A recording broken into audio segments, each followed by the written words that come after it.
تعالوا أحكي لكم حكايتنا من الأول.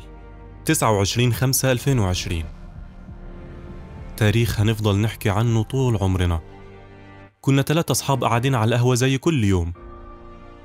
فجأة جات الفكرة، نعمل مشروع. طب نبدأ منين؟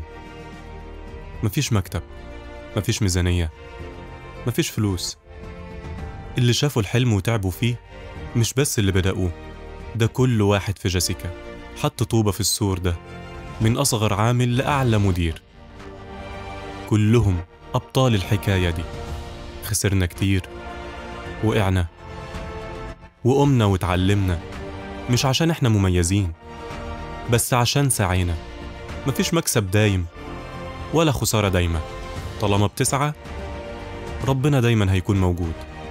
جيسيكا مش براند، جيسيكا دليل انك تقدر تبقى ناجح في سن صغير. بدأنا من البيت من لا شيء. كنا بنغلف الشنط بإيدينا، وبنصور بالموبايل، وبنرد على الكومنتات بالليل قبل ما ننام. في لحظة الدنيا اتقلبت.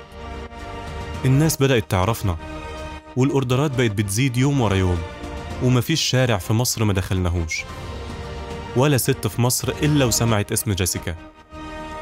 بقى لينا خطوط إنتاج مخصوصة، خامات ما بتتباعش في السوق. بقينا نختار كل حاجة من أول الخيط، ونتعامل مباشرة مع الصين باسمنا.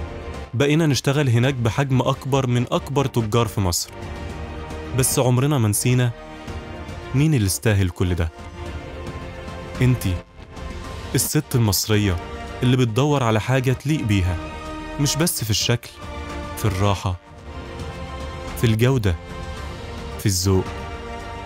من أول يوم وإحنا بنشتغل علشانك، وهنفضل نشتغل لأنك دايما تستاهلي. جيسيكا، حكاية بدأت من مصر ولسه مكملة علشانك.